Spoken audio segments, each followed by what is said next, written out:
dan saudariku yang terkasih dalam Kristus tersalib.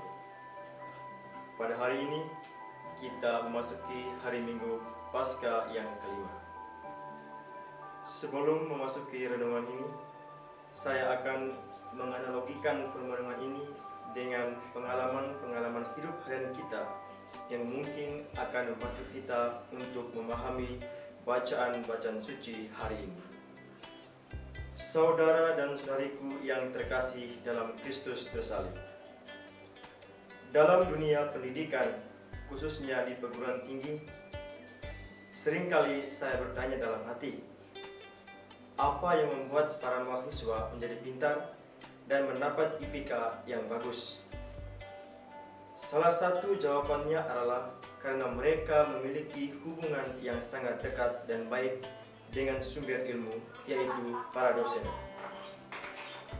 Relasi yang dekat dan baik itu memudahkan para mahasiswa untuk mendapatkan sumber-sumber ilmiah seperti artikel, buku-buku, dokumen-dokumen, pandangan baru, serta kritik dan saran dari para dosen.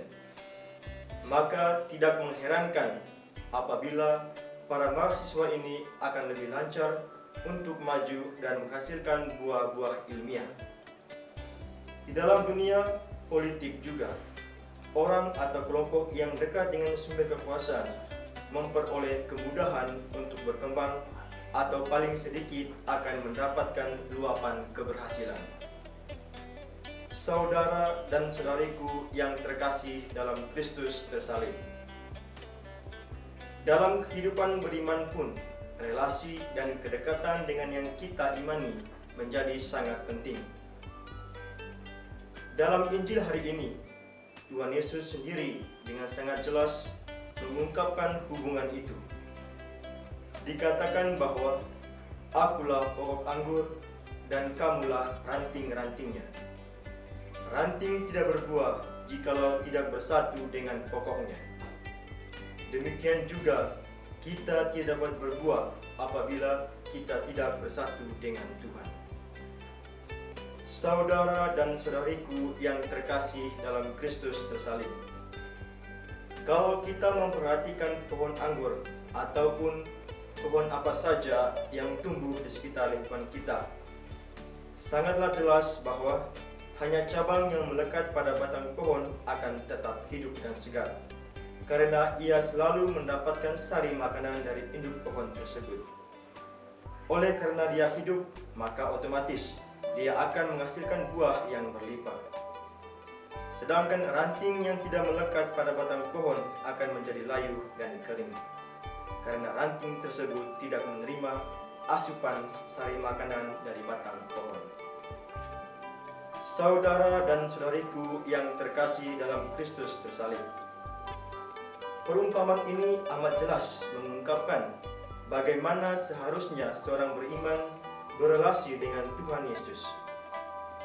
Yesus menjelaskan siapa dirinya dan siapa kita ini. Yesus menggambarkan dirinya sebagai pokok yang mengandung dan menyalurkan sari kehidupan ilahi.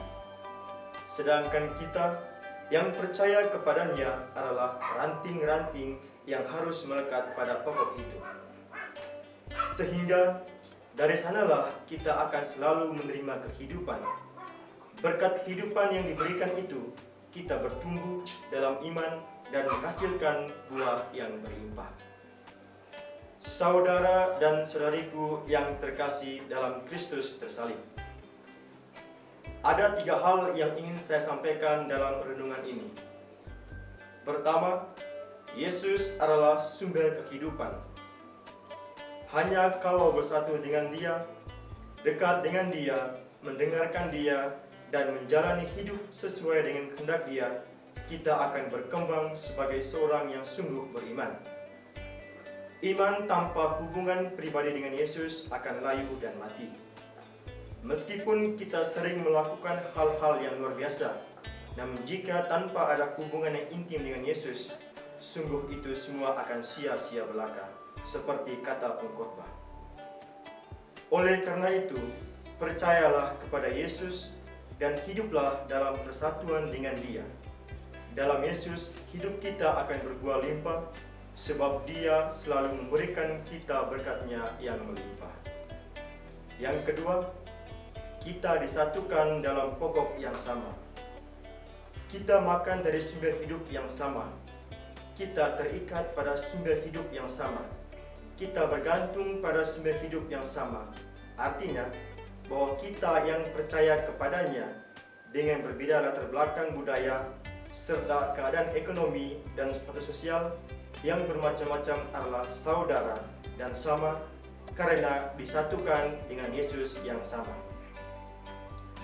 Hal ini menyadarkan kita untuk bekerja sama dalam mewartakan Kristus kepada setiap orang yang kita jumpai, baik di dalam keluarga, di tempat kerja, di sekolah, maupun di mana saja kita berada. Ketiga, kita adalah satu keluarga. Untuk membentuk satu keluarga yang indah dan harmoni, masing-masing ranting diharapkan untuk memperindah diri. Ini merupakan tugas kita untuk bertanggung jawab dalam membangun tubuh keluarga kita agar menjadi indah dan harmoni. Apapun yang kita buat atau tidak kita buat akan mempengaruhi bentuk dan keutuhan keluarga. Disinilah letak tanggung jawab sosial kita sebagai sesama orang beriman. Oleh karena itu, kita tidak dapat hidup seenaknya karena kita punya kewajiban dalam kebersamaan. Sikap seperti ini tampaknya sangat dibutuhkan, terlebih dalam situasi dunia dan masyarakat yang sangat egois dan kurang memperhatikan kehidupan bersama. Saudariku yang terkasih dalam Kristus tersalib, di akhir renungan ini, saya ingin mengajak para saudara semua untuk hidup dalam persatuan dengan Yesus. Persatuan dengan Yesus dalam arti percaya kepadanya, mendengarkan sabdanya, dan hidup sesuai dengan kehendak-Nya. Untuk bersatu dengan Yesus diperlukan iman. Iman yang meyakini kita bahwa tanpa Dia kita tidak dapat berbuat dan tidak dapat berbuat apa-apa.